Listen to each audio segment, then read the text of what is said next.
Hello and good evening. I have another topic that I would like to talk about. It is again about the Scythians, and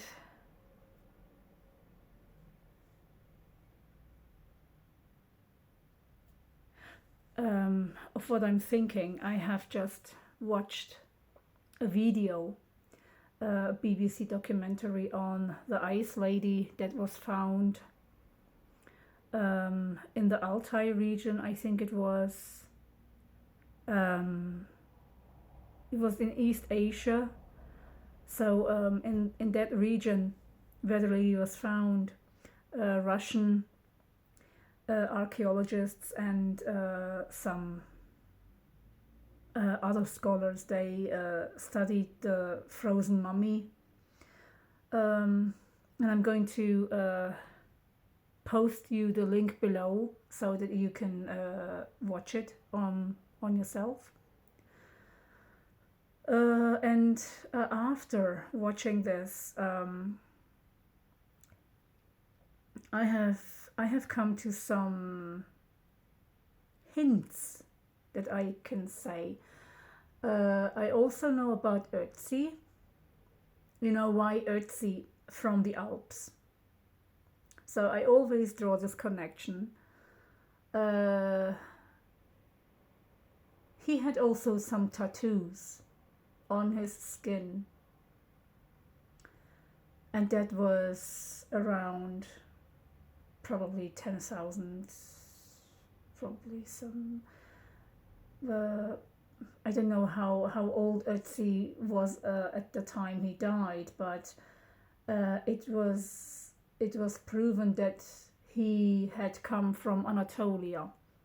So and his body was found in the Alps, and he was murdered by a bow, and he died.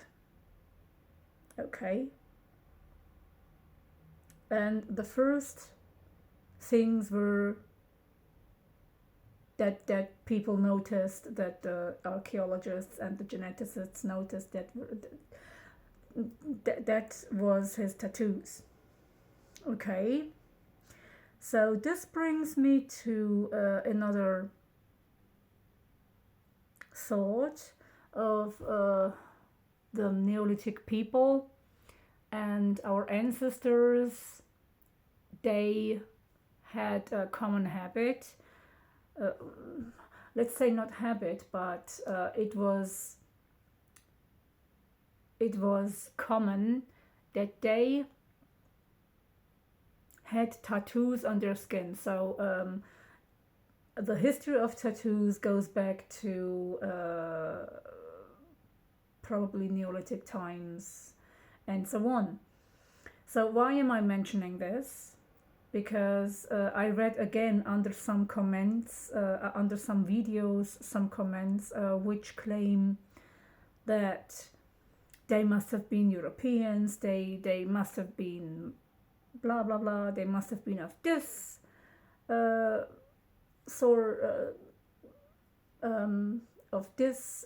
source, and they must have come out of this region, etc., etc., etc. Not region. Definitely, some say she was European, etc., etc. So now, I think it is an insult for the Siberian or the Altaic region in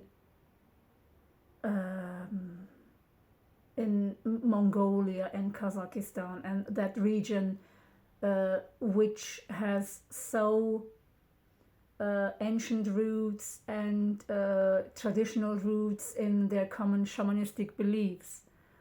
And it is an insult. It is an insult because they still carry on with this ancient tradition with our ancestors, and they had deer carvings, and other horse carvings on the stones, which are thousands of years old,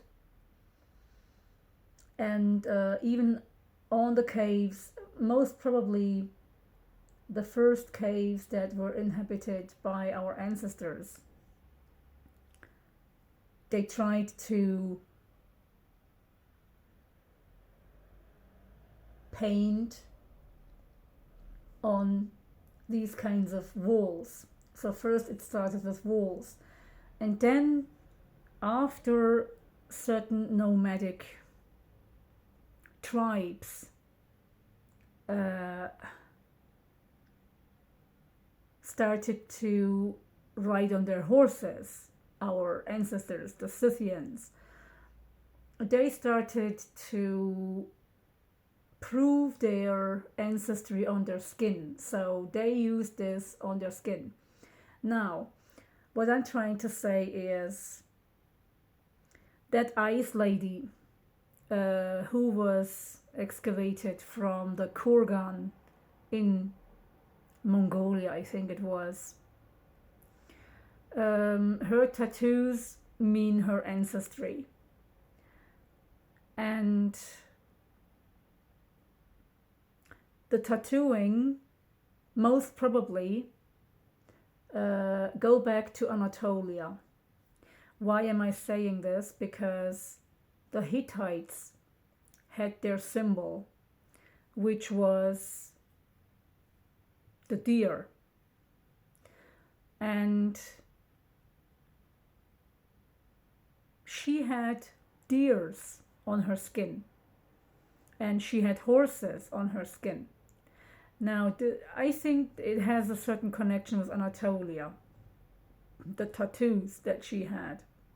I mentioned Ötzi, I mentioned his tattoos.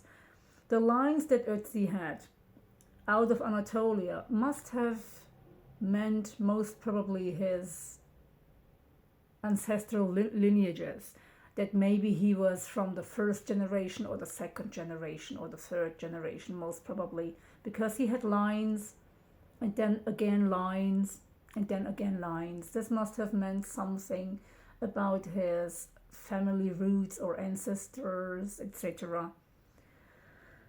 So,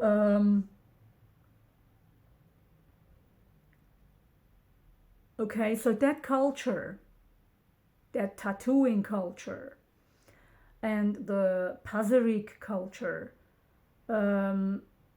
was something common among ancient Turks, not only in Siberia, but also in the Baikal, in the Eastern European culture, most probably. I have to make a research on tattoos, on ancient tattoos.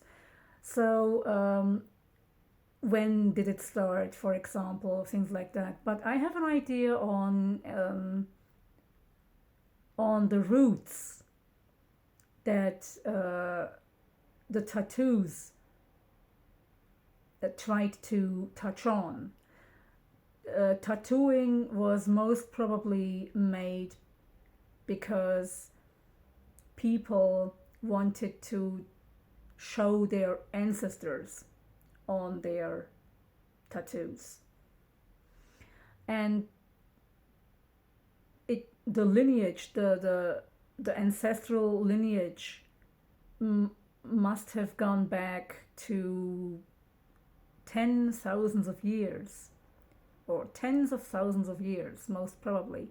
If you consider the first ancestor going out of Anatolia to Europe, and this lady was also most probably having connections with India, it says. So the silk that was found in her Kurgan grave was silk. I mean, the silk that was found was from India. It was not from China. That's what the people said. So she must have had also connections with Anatolia. I mean, roots that go back to Anatolia. Um,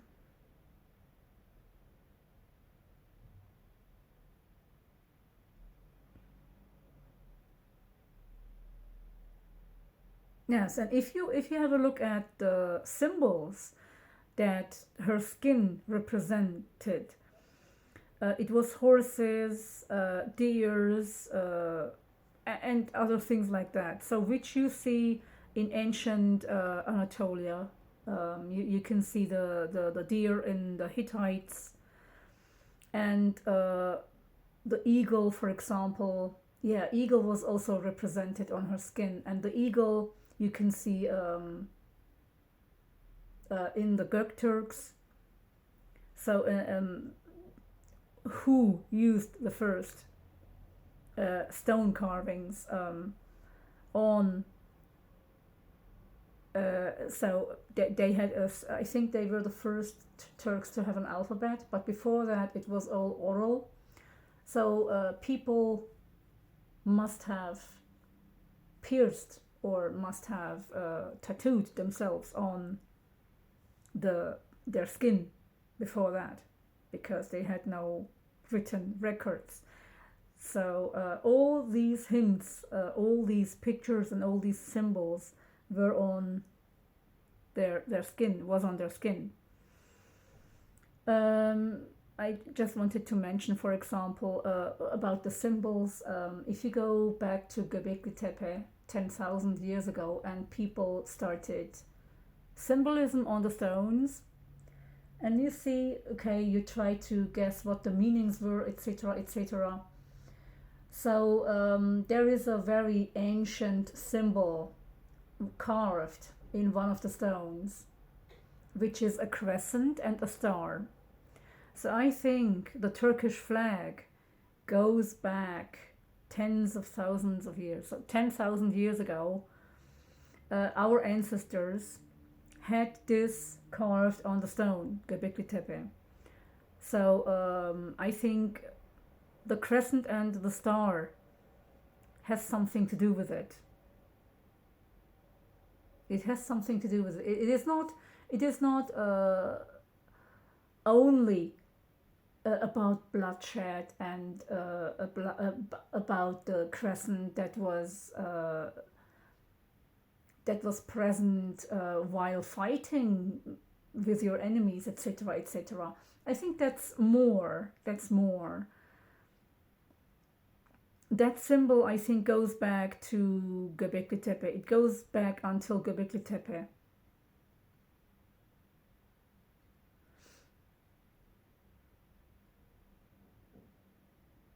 Yes, and if you take the tattoos on the skins that were made at um,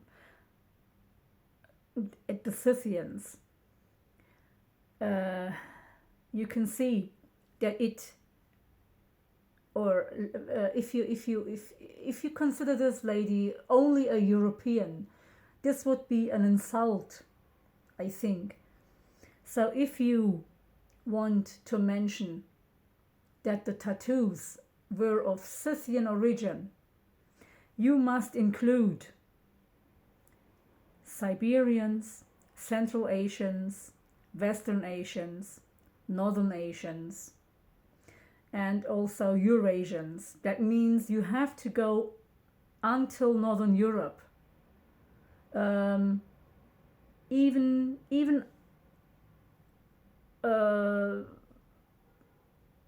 to parts of Scandinavia, because if you mention Siberia, it is a wide area, and you have to consider the cold places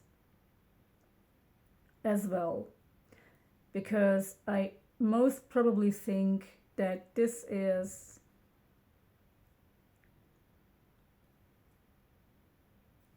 the family roots of the Scythians that go back for tens of thousands of years. So they have their roots in these areas. Of course, later they domesticated, etc., etc. They became, mean, all of us have become settlers, and we settled down, etc. But our ancestors, they were, I think, hunter-gatherers who mixed with Denisovans in, of course, all of our ancestors were hunter-gatherers, but I think that our Paleolithic and Neolithic ancestors were Neanderthals and Denisovans, and most probably we had a little mixture with the ones in Africa, but not much. Later on, I mean, because out of that must have spread the first languages and first symbolism, etc. So I must have a research on that as well. But first I wanted to mention this because tattooing is not a coincidence. It must have proven the lineages of the people,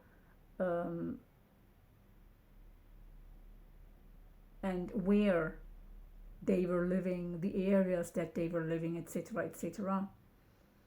So especially Northern Asia, Central Asia, and the Siberia region. So it also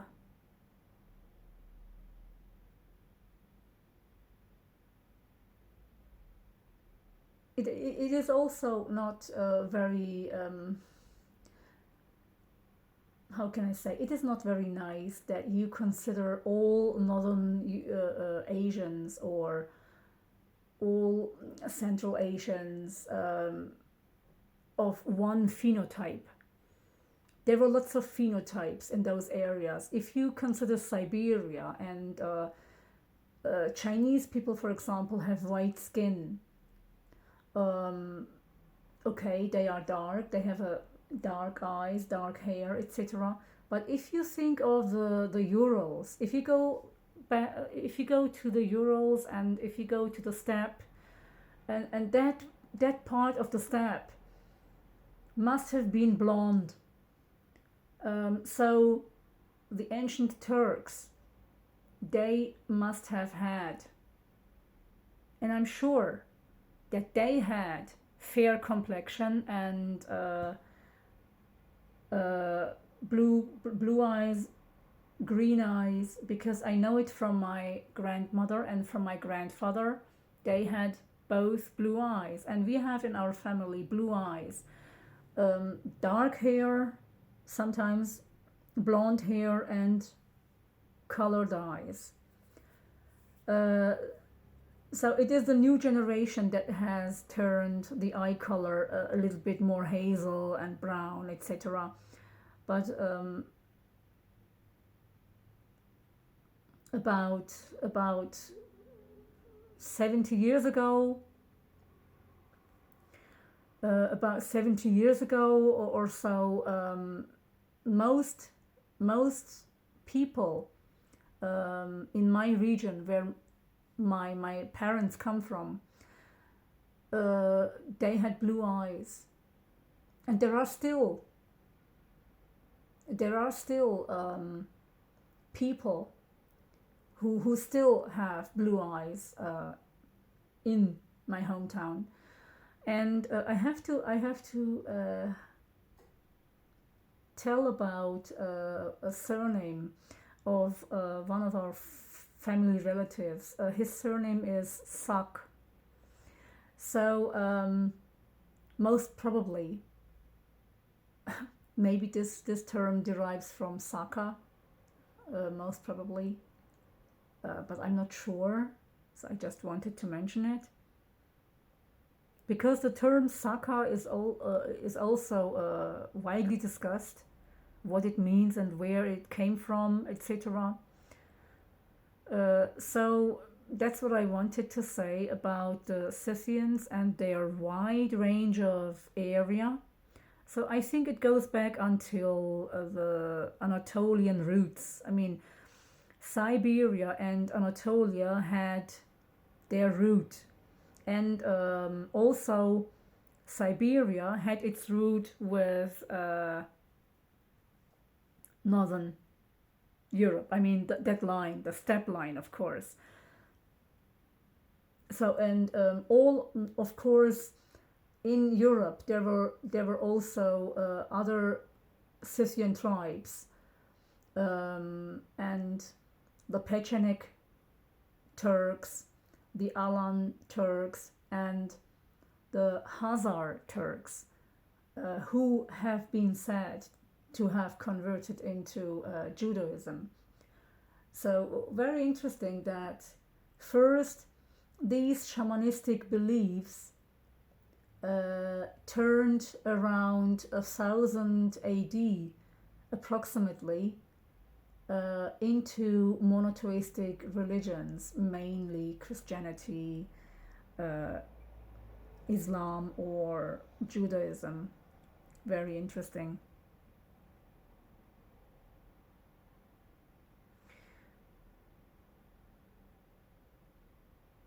Yes, as I said, squeezing this noble woman, the ice lady, into only European would mean an insult, and it would only represent 1% of her ancestral lineage and her rich culture, I would say. Yeah, so I want to end this short video by saying that the Altai Mountains and the Turanists started to spread this culture, and they still are, with their shamanistic music and beliefs and rituals. They are the living proof for this cultural heritage and span.